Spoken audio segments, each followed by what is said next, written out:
aí vai começar a partir da aprovação da urgência hoje.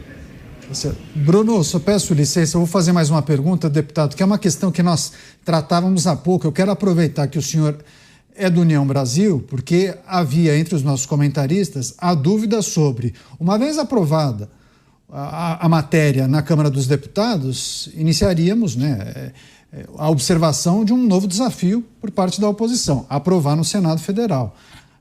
Como é que está essa articulação no Senado? Isso não começaria do zero a partir da aprovação na Câmara. A gente presume que isso já esteja acontecendo, né? União Brasil, inclusive, em tratativas com o presidente do Senado Federal. O que é possível adiantar sobre o status dessa articulação no Senado? Olha, no Senado nós temos a convicção que temos os votos no plenário para a aprovação da anistia. Isso é uma convicção que nós temos, isso já está inclusive mapeado. Ontem eu passei o dia no Senado conversando com diversos senadores, mas nós temos um desafio a vencer, que é realmente o Davi pautar, o presidente Davi Alcolumbre pautar a anistia. Nós sabemos que existe uma resistência maior na presidência do Senado em relação a esse tema, mas eu tenho certeza que o texto que vai ser construído aqui vai ser ouvido o Senado Federal, ouvido o presidente Davi Alcolumbre, para que a gente possa ter algo que tenha efetividade, que não seja uma peça apenas da Câmara dos Deputados e que depois não vá adiante. Então é um desafio grande que nós temos que vencer, como vencemos aqui na Câmara dos Deputados, com muita luta, com muito diálogo, com muita mobilização e muita articulação. Hoje a gente está vendo o resultado desse trabalho. Vamos ter também esse mesmo desafio no Senado Federal, mas a nossa crença é que com a mobilização popular e a mobilização aqui das bancadas a gente consiga também convencer o Davi a pautar e aprovar a anistia que o Brasil precisa. Bruno, seu toque final, quer encerrar por aí? Por favor. Não é isso, só para a gente finalizar então rapidamente, deputado, a gente comentava que um dia que se vota uma matéria importante, uma urgência, não tem tanta movimentação, o que vai ajudar então essa liberação para a votação remota, né? Eu vejo isso como positivo, claro que eu queria que tivesse aqui com mais presença, mas a gente se preocupava muito em ter apenas a votação física. Muitos deputados hoje pela manhã, como a primeira sessão, ela foi toda virtual, muitos deputados registraram a presença virtualmente e foram para os seus estados. Então nós tínhamos esse receio que se apenas fosse presença física, a gente tivesse um quórum defasado. Como temos a possibilidade da presença e votação online, isso nos dá mais confiança, nos dá mais a garantia que a gente vai ter uma grande votação para a urgência da anistia no dia de hoje. A gente vai acompanhar, novamente eu agradeço o senhor pela entrevista Jovem Pan, expectativa de votação entre 8h30 e 9 da noite aqui no plenário da Câmara dos Deputados. Legal, Bruno Pinheiro ao vivo de Brasília, muito obrigado pelo trabalho, grande abraço também ao deputado Rodrigo Valadares, ele foi eleito pelo União Brasil, estado de Sergipe. Bom trabalho a todos, seguimos com outros destaques aqui em Os Pingos nos Is. Um novo vídeo do deputado Nicolas Ferreira voltou a viralizar nas redes sociais nesta quarta-feira. O parlamentar publicou uma espécie de carta aberta a Jair Bolsonaro, reforçando a sua fidelidade, criticando a condenação, mas afirmando que seguirá na luta em busca de um Brasil melhor. Nessa peça, Nicolas afirma que a luta do ex-presidente não acaba aqui, ressaltando que ele saiu do Exército, construiu sua trajetória na política de forma próxima ao povo e relembrou momentos marcantes e emocionantes da vida do líder conservador, além, claro, do atentado à faca em 2018. O vídeo também traz críticas ao judiciário, com o deputado afirmando que os ministros estariam agindo não como juízes, mas como adversários políticos, e considera que o julgamento de Jair Bolsonaro representou um teatro armado.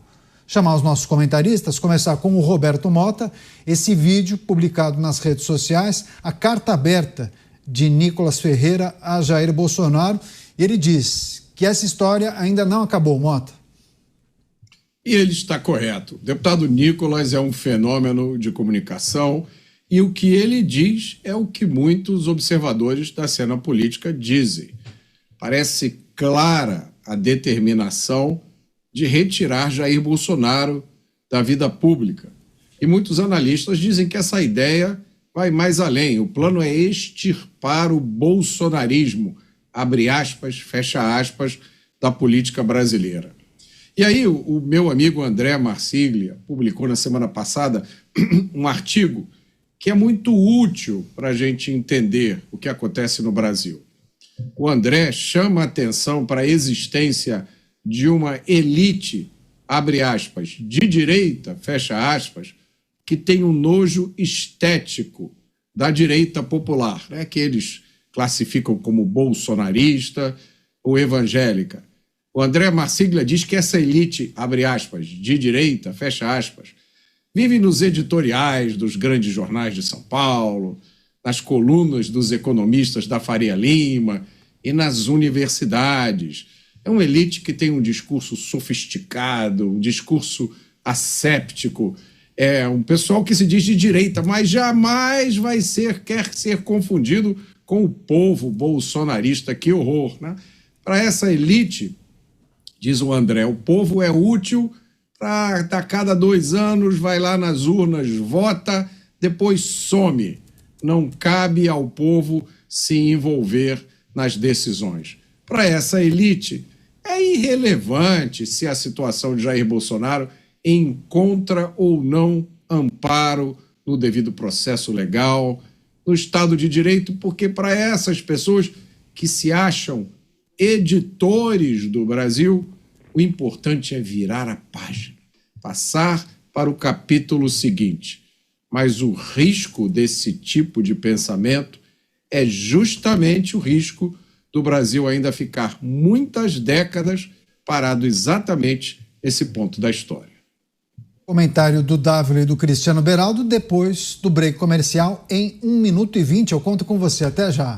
Antes do break comercial, nós falávamos sobre um vídeo que foi publicado nas redes pelo deputado federal Nicolas Ferreira, uma espécie de uma carta aberta a Jair Bolsonaro, em que ele diz que a história ainda não acabou, fazendo naturalmente referência ao julgamento, à condenação do ex-presidente, e aí as análises dos nossos comentaristas sobre os recados reunidos nesta peça que foi divulgada pelas redes. Passar para o Luiz Felipe Dávila, porque há leituras também que indicam que Nicolas quer reforçar sua lealdade a Jair Bolsonaro.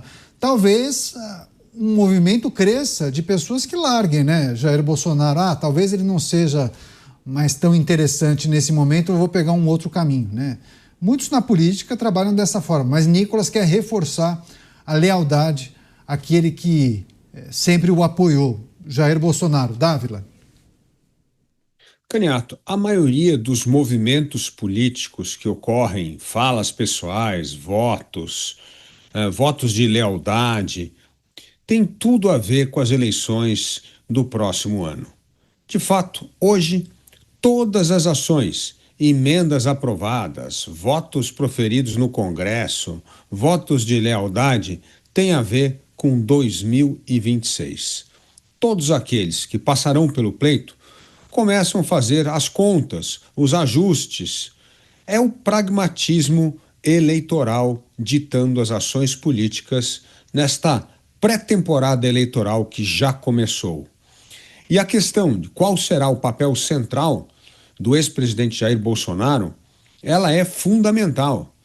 E é uma questão indefinida, porque nós não sabemos como serão os recursos na justiça, se Bolsonaro estará incomunicado ou não numa cela ou se ele estará em prisão domiciliar, se o projeto da anistia vai ser aprovado e ele poderá não ter os direitos políticos, mas ter pelo menos os direitos de continuar articulando politicamente. Tem muitas incertezas, mas o fato é que todas as ações movidas agora têm sim uma finalidade de preparar o terreno para as eleições de 2026. Pois é, e Nicolas é aventado como um possível candidato, né, ao governo de Minas Gerais. Valdemar Costa Neto participou de um programa aqui na Jovem Pan e disse, olha, deve ficar entre Nicolas e Cleitinho, a vaga do PL para a disputa do governo de Minas Gerais. Você, Cristiano Beraldo, e a carta aberta de Nicolas Ferreira e o apoio a Jair Bolsonaro.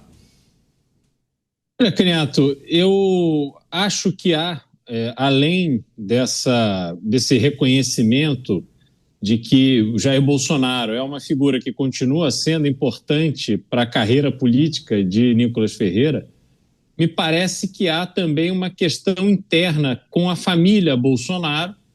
Afinal de contas, as cobranças em cima de Nicolas Ferreira são muito grandes e a relação, ao que parece, de Nicolas Ferreira com os filhos não é das melhores.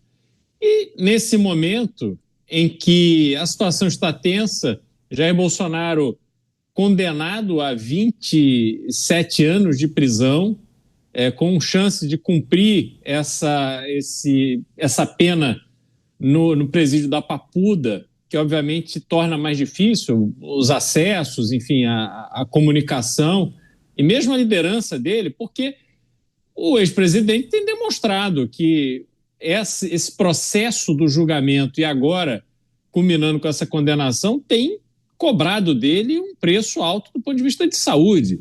Há de se perguntar também qual é a disposição, qual é a condição de saúde que, uma vez condenado e preso, Jair Bolsonaro chegará no ano que vem para ter alguma influência mais efetiva nas definições que precisam ser feitas.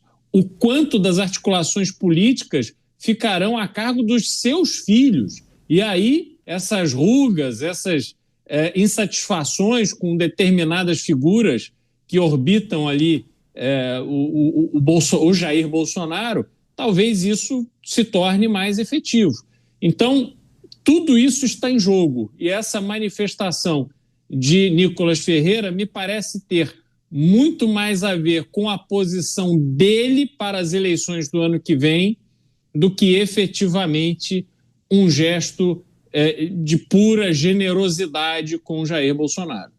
Pois é, naturalmente essas articulações de bastidores fazem parte, talvez tenha aí um problema de relacionamento que possivelmente o vídeo tem o objetivo de consertar, ajustar. A gente vai seguir acompanhando essas movimentações e também as manifestações, principalmente de Nicolas Ferreira, que sempre acaba fazendo muito barulho quando publica esses vídeos em suas redes sociais.